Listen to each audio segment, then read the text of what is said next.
Welcome to glam world talks. और आज के वीकेंड के वार के एपिसोड के रिव्यू में आपका स्वागत है। इस साल का सीज़न मुनव्वर फारूकी जैसे ब्रिलियंट एक कंटेस्टेंट होने के बावजूद भी इतना लो टीआरपी पे जा रहा है। उसके जिम्मेदार सिर्फ और सिर्फ इस बार के बहुत ही घटिया मेकर्स की क्रिएटिव टीम्स हैं। ये एपिसोड इतना अच्छा आज का हो सकता था। आज सारा कुछ थोड़ा फास्ट पेस में दिखाते। पूरा का पूरा सीज़न इतना डिलेड चल रहा है। आज जो भी आपने देखा आज के वीकेंड के वार पे, वो थर्सडे यानी गुरुवार को सब कुछ शूट हो चुका था। यानी कि जो चीज़ थर्सडे को शूट हुआ वो फ्राइडे को नहीं दिखाया गया, सैटरडे को नहीं दिखाया गया, संडे को थोड़ा दिखाया गया, और थर्सडे वाली चीज़ ही आपको मंडे को कल भी पूरा दिखाया जाएगा। मतलब थर्सडे से लेके ये 4 दिन के बाद 4 दिन डिले चल रहा है ये एपिसोड। और 4 दिन के बीच में घर के अंदर क्या हुआ नहीं हुआ, लाइव फीड भी ऑफ है। तो इसका मतलब 4 दिन का पुराना कंटेंट दिखाया जा रहा है, और उस 4 दिन के बीच में जो भी घर के अंदर हो रहा है उसमें मेकर्स पिक एंड चूज़ करके आपको कुछ सिलेक्टिव चीज़ें दिखाएंगे जो कि उनके नैरेटिव को फिट बैठता है। तो इस बार के जो मेकर्स हैं वो इतना पूरे नैरेटिव को मैनिपुलेट कर रहे हैं। मुनावर के केस में भी बाहर से आपको पकड़ के लेके आ गए किसी को उसके कैरेक्टर पे उंगली उठाने के लिए, और एक फॉल्स नैरेटिव उसके अगेंस्ट सेट करने के लिए, क्योंकि वो वन साइडेड विनर बन रहा था। तो आप बाकियों का गेम को अप नहीं कर पाए, तो आपने सोचा कि मुनावर के गेम को अब थोड़ा नीचे ले आते हैं। तो ये एक निगेटिव तरीका और निगेटिव पब्लिसिटी से जब टीआरपी कमाने का मेकर्स ट्राई करते हैं ना, तो उनको निगेटिव टीआरपी भी नहीं मिलती, पॉजिटिव भी नहीं मिलती। और इसलिए ये जो बिग बॉस का सीज़न है लास्ट सीजन से काफ़ी फ्लॉप जा रहा है इन टर्म्स ऑफ टीआरपी। अकेला मुनावर फारूकी पूरे शो को चला रहा है। जितने भी टीआरपी आ रही है सिर्फ और सिर्फ मुनावर के फैन दे रहे हैं। मुनावर के जो हेटर्स हैं वो तो शो देख भी नहीं रहे हैं, बिना देखे बस मुनावर के अगेंस्ट आयशा को वोट कर देते हैं, किसी को वोट कर देते हैं जिससे कि मुनावर को नुकसान हो। और शो जो आदमी चला रहा है उसके फेवर में चीज़ें करने की जगह पे एटलीस्ट फेवर में नहीं कर सकते तो न्यूट्रल तो रहो।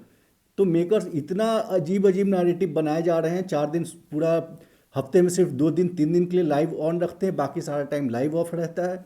जितने टाइम लाइव ऑन रहता है उसमें भी मोस्ट ऑफ द टाइम या तो म्यूट पे कर देते हैं या रिपीट टेलीकास्ट लगा देते हैं। तो इस बार के मेकर्स की गलती से ये सीज़न जो है ऐसा हो रहा है कि इसकी टीआरपी काफ़ी लो जा रही है। फिर भी आज जो दिखाया गया आज के वीकेंड के वार में, फर्स्ट हाफ तो बहुत ही अच्छा था। करण जौहर ने ईशा मालविया की बहुत अच्छी क्लास ली, और जो बातें कही जानी चाहिए थी, बहुत पहले कही जानी चाहिए थी, वो सारी बातें करण जौहर ने कही। लेकिन सेकेंड हाफ इतना बेवकूफ़ी वाला था। आधे घंटे तक अंकिता विकी का अननेसेसरी डायलॉग दिखाया गया। उसके बाद फिर भारती हर्ष का पार्ट, वो सारी पार्ट काट लेते आप, और जो पूरा पूरा फास्ट फॉरवर्ड करके जो आज एलिमिनेशन जो हुआ था चिंटू का, वो सारा दिखा के ख़त्म करते। उसके बाद लास्ट में आप थोड़ा सा जो अभी घर के अंदर चल रहा है, कल जो हुआ है वो आप दिखाते, और उसके बाद फिर आप लाइव फीड को ऑन कर देते। लेकिन नहीं, थर्सडे वाली चीज़ आप मंडे को भी देखो, कल भी आपको पूरा थर्सडे वाला चीज़ें सिर्फ देखने को मिलेगा। चिंटू थर्सडे को घर जा चुका है, अभी तक आपको मंडे तक, संडे तक आपको दिखाया ही नहीं गया कि वो घर जा चुका है। एनीवे, ये तो मेकर्स की बेवकूफ़ी है। वो हमने स्टार्टिंग से नोट ही कर रहे हैं कि इस सीज़न में ना पहले कुछ टास्क करवाया, उसके बाद केवल पर्सनल चीज़ों को लेके चला रहे हैं। सीज़न को बोरिंग बनाने में तो मेकर्स ने कोई कसर नहीं छोड़ा है। पर फिर भी जो आज एपिसोड में हुआ हम उसके बारे में बात कर लेते हैं।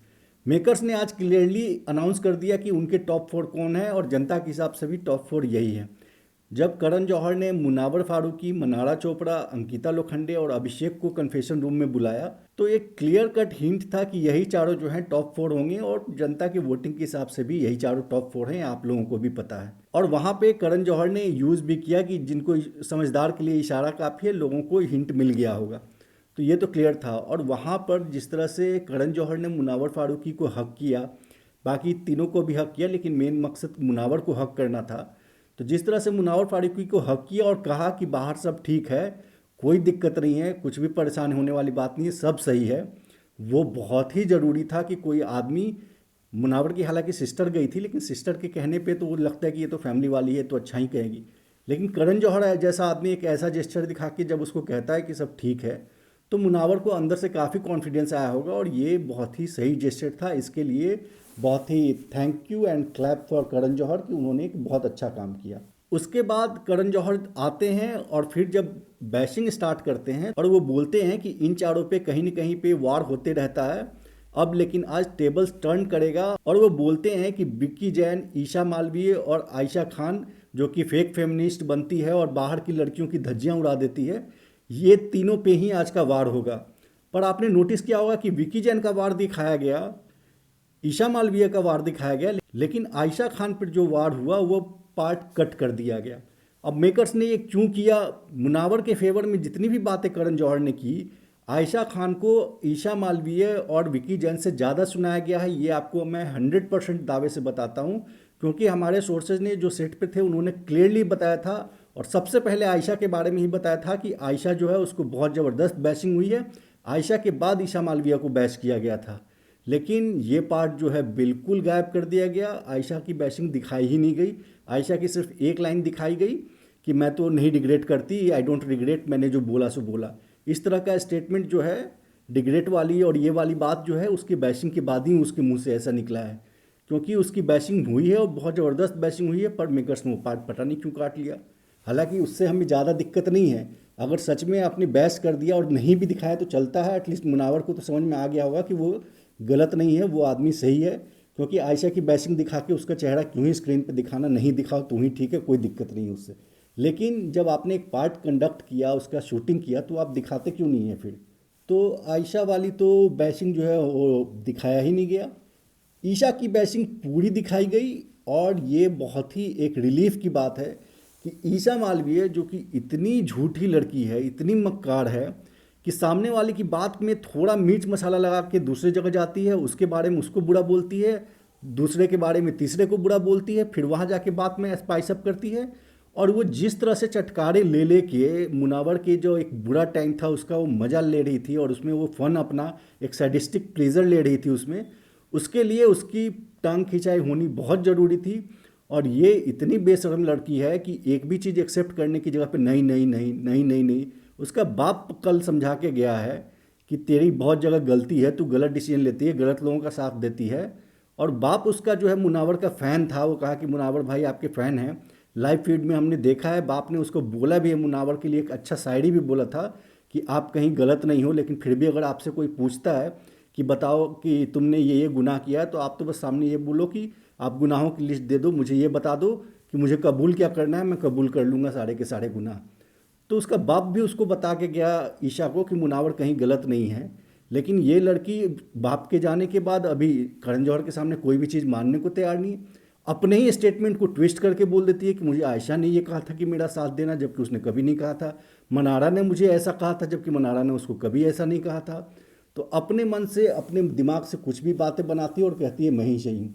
हमने देखा था, करण जौहर ने तो बताना भूल गया, हमने देखा था कि ये जब भीगे होठ तेरे वाला विकी का जो गाना था, उसमें अंकिता लोखंडे को ईसा साइड लेके जाती है और वो बताती है कि वो है स्लीवलेस पहनी हुई है और उसका इधर से गिर गया था तो उसको देख के गा रहे थे। तो ये लड़की हस्बैंड वाइफ में झगड़ा लगवाती है, ये एकदम फैक्ट बात है। लेकिन करण जौहर ने अच्छे से एग्जाम्पल उसको नहीं दिया। उसके अलावा वो मनारा को भड़काती है मुनावर के लिए। करण जौहर को ये भी बात क्लियरली कुछ एग्जाम्पल से समझाना चाहिए था कि कैसे ईशा मालवीय मनारा को मुनावर के अगेंस्ट भड़काती है। ये बात भी करण जौहर को बतानी चाहिए थी कि कैसे चिंटू और ईशा दोनों मिल के मनारा को भड़काते हैं और मुनावर के बारे में और क्या क्या चीज़ें गलत बोलते हैं। काफ़ी सारी चीज़ें तो अंकिता के बारे में बोल रहे थे, जबकि मनारा और मुनावर इन दोनों के बारे में इस ईशा ने और चिंटू ने काफ़ी बिचिंग की हुई है।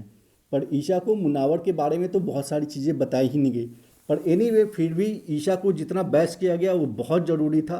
काफ़ी सारे लोग बहुत टाइम से वेट कर रहे थे, और ईशा की जो बैशिंग बार बार नहीं होती थी, उसके इन घटिया हरकतों के बावजूद भी जब ईशा की बैशिंग नहीं होती थी तो घर के अंदर लोगों को लगने लगा था कि मे भी शायद ये स्ट्रांग प्लेयर है, और उसके कारण वो बार बार नॉमिनेशन से बच जाती थी। इस चीज़ को करण जौहर ने बहुत सही से डिकोड करके बताया कि ये नॉमिनेशन से बार बार क्यों बच जाती है, क्योंकि ये अपने हर जगह अपना गोटी फिट करके रखती है। मनारा को अपने पालों में कर लिया, विकी और अंकिता के गुड बुक्स में बन गई, अभिषेक और चिंटू तो उसको नहीं ही करता है नॉमिनेट। तो ये सारी चीज़ें डिकोड करना बहुत ज़रूरी था, और करण जौहर ने ये बहुत ही अच्छा किया। नेक्स्ट जो है वो करण जौहर विकी जैन को रोस्ट करते हैं, विकी जैन को करने की कोशिश करते हैं, उसको बैश करने की कोशिश करते हैं। लेकिन आई थिंक विकी जैन वाले मामले में 100% उनकी माँ का जो स्टेटमेंट था गलत था, और ख़ास करके नेशनल टेलीविज़न पर तो बहुत ही ज़्यादा गलत था। लेकिन हमारा ये मानना है कि जब दोनों हस्बैंड वाइफ के फैमिलीज़ अंदर में तो उनके बीच में जितना डिफरेंस है, लेकिन बाहर जब फैमिलीज़ में इतना टेंशन है तो इसको और हवा नहीं देना चाहिए था करण जौहर को। इस मैटर को वो छोड़ देते, ये किसी की शादी मैरिज की बात है, ऑलरेडी हमने देखा है कि जो अंकिता लोखंडे की सास है, विकी जैन की माँ, बाहर आके इस तरह के स्टेटमेंट दे रही है कि हम तो नहीं चाहते थे उसके साथ शादी हो, लड़की बहुत हाई मेंटेनेंस वाली है, और इस टाइप की चीज़ें बकवास वो बोल रही हैं। ऑलरेडी बाहर में जब इस तरह की बातें हो रही हैं तो इसको और आग में पेट्रोल डालने का काम करेगा अगर इस तरह से जो है बातें उठाएंगे और बहस करेंगे विकी जैन को शादी और दोनों हस्बैंड वाइफ के बीच के मैटर को। जब आप पर्सनल बातों को नहीं उछालना चाहते तो ये पर्सनल चीज़ें हैं हस्बैंड वाइफ के बीच की। हमें नहीं लगता सही कि इस बात को यहाँ पे इतनी लंबे खींच के उठाने की ज़रूरत थी। और उसके बाद भी जब बैशिंग ख़त्म हो गई, करण जौहर चले गए, फिर भी आधे घंटे तक दोनों हस्बैंड वाइफ का कन्वर्सेशन दिखाया गया। हमें लगता है कि ये बिल्कुल भी गैर ज़रूरी था, लेकिन इसका मकसद सिर्फ और सिर्फ इतना था कि अंकिता लोखंडे के लिए थोड़ी सिंपैथी गैदर हो। जितनी भी पवित्र रिश्ते वाली ऑडियंस है, जितने भी लेडीज़ हैं खास करके जो कि सीरियल देखती हैं और अंकिता लोखंडे को पसंद करती हैं, उन सारे लोगों के मन में एक सिंपैथी जागे अंकिता लोखंडे के लिए, और अंकिता लोखंडे का थोड़ा वोट जो है स्ट्रांग हो। सिर्फ और सिर्फ इस बैशिंग के पीछे इतना मकसद था। मेकर्स को कोई फ़र्क नहीं पड़ता कि मुनव्वर फारूकी हो, उसका कैरेक्टर ख़राब हो जाए। मेकर्स को कोई फ़र्क नहीं पड़ता कि अंकिता लोखंडे विकी जैन की शादी रहे टूट जाए। उनको बस अपने टीआरपी और अपने नैरेटिव से मतलब होता है, तो इसलिए वो ऐसी हरकतें करते रहते हैं।